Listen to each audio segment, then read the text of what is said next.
Sir, पिछड़ों ने ब्राह्मणों को फेल कर दिया है गुजरात में। कह रहे हैं कि दलित रसोइया के हाथ का हम खाना नहीं खाएंगे। मिड डे मील में, स्कूल में ये परिस्थिति है गुजरात में। सर देखिए, आज का जो ऐतिहासिक दिन है 8 अगस्त, और 8 अगस्त 1942 को भारत के क्रांतिकारियों ने नारा दिया था कि अंग्रेजों भारत छोड़ो। और आज हम जंतर मंतर पे आकर के हम ये नारा दे रहे हैं आज के दिन 8 अगस्त 2022 को, देश से भारत के मनुवादियों भारत छोड़ो।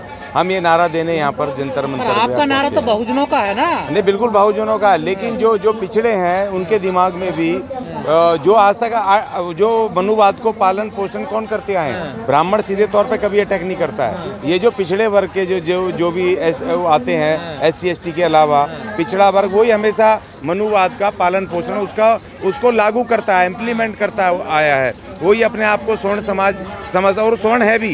स्वर्ण का मतलब होता है ब्राह्मण, क्षत्रिय, वैश्य और शूद्र। ये स्वर्ण जो वर्ण व्यवस्था के अंदर आते हैं वो स्वर्ण है। और इस देश का जो SC और ST है, जो अनटचेबल्स थे, वो स्वर्ण समाज में नहीं आते हैं, वो वर्ण व्यवस्था का हिस्सा नहीं है। तो इसीलिए वो हम अनटचेबल्स हैं। और जो अस्पृश्य, जो भी इस देश में दो तरह का वो है जातिवाद, एक तो सापृश्य है और एक अस्पृश्य। हम हैं अस्पृश्य, अनटचेबल्स।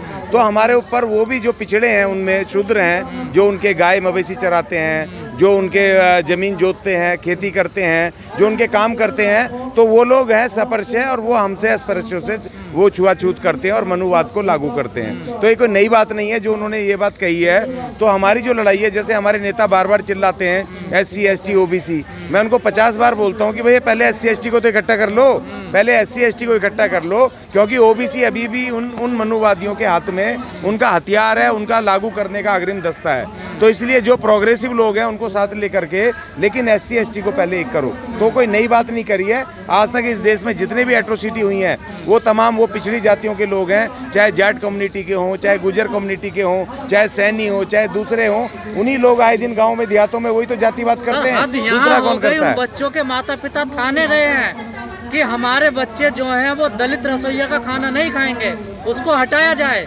थाने जा रहे हैं, देखिए वो। हाँ, लेकिन वो थाने में कुछ होगा नहीं, क्योंकि थाने में तो देखो SC ST एक्ट उल्टा उन्हीं के ऊपर लग जाएगा।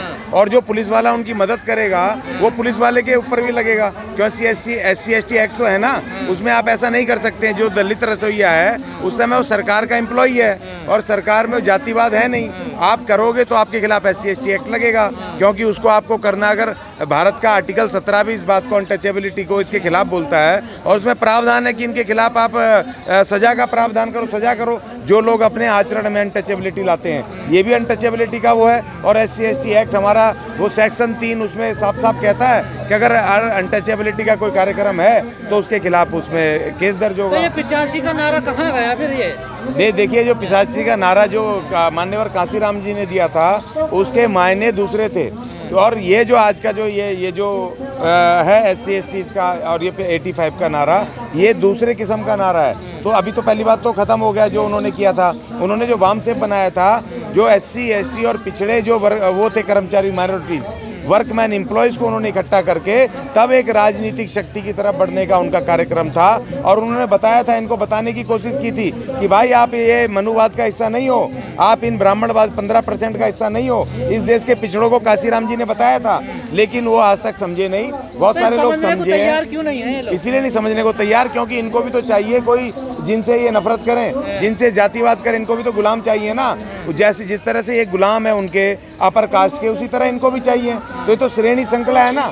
हर आदमी को अपने मातहत कमजोर आदमी चाहिए, चाहे जो भी हो। और SC ST में नहीं है। जो लोग ताकतवर बन गए वो भी आगे निकल गए, वो भी अपने लोगों को छोड़ के चले गए। नहीं है, लेकिन सवाल ये खड़ा होता है, अगर यही घटना उत्तराखंड में होती है और वहाँ पर सवर्ण लोग ऐसा करते हैं, तो ये पिछड़े आवाज उठाते हैं। आज ये पिछड़े ही कर रहे हैं दलितों के साथ ऐसा। देखिए, जब जिस पे पड़ता है तभी वो आवाज़ उठाता है। जैसे गुजरों ने कोई यहाँ राजस्थान में आरक्षण की बात की थी, बहुत सारे मूवमेंट चलाए थे उन्होंने, ठीक है ना। जब इनको लगा कि अब हम कमज़ोर हो रहे हैं, हमारी ज़मीनें चली गई।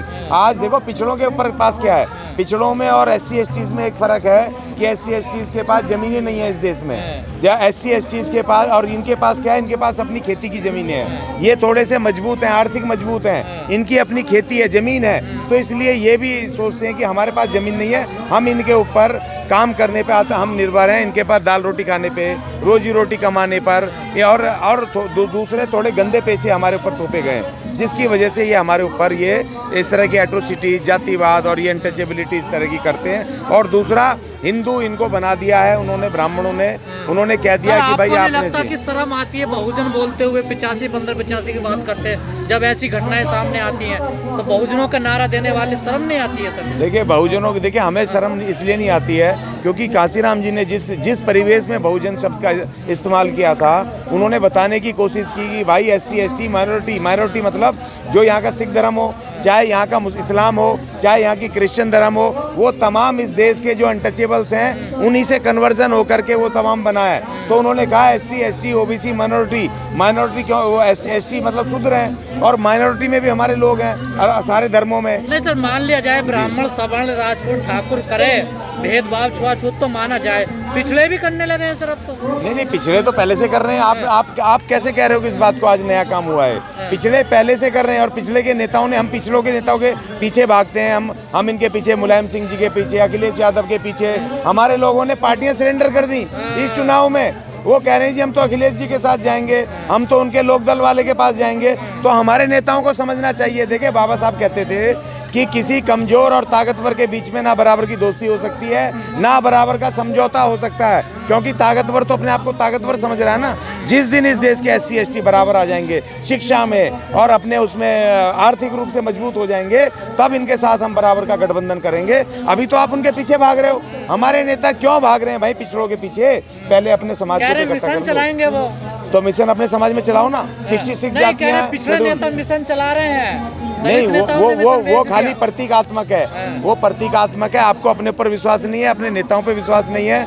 और हमें ये कहते हैं, देखिए जहाँ पर गलतियाँ हुई हैं उनको सुधार करना चाहिए। बहन मायावती जी को दोबारा बैठ करके मंथन करना चाहिए।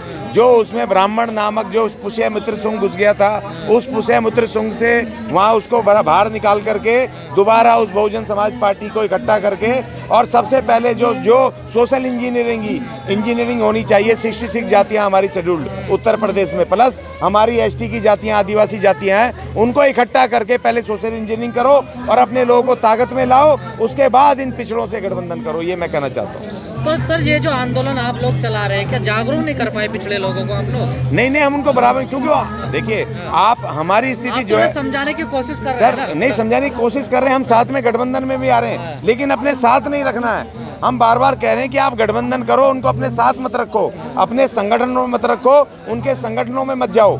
आप उनको गठबंधन करो ना, बराबर बैठो।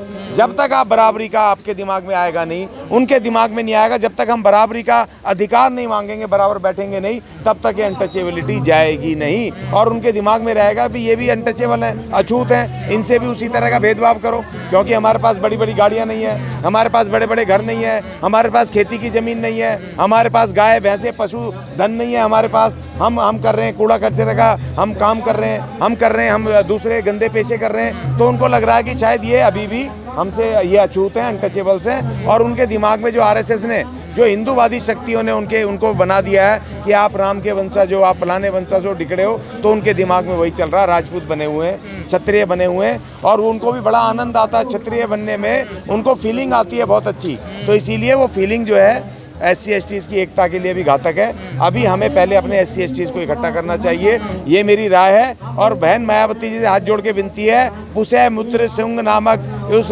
मिश्रा जी को तुरंत बाहर निकालें और अपने SC STs की एक टीम बना करके दोबारा से इस बहुजन मूवमेंट को ताकत दें।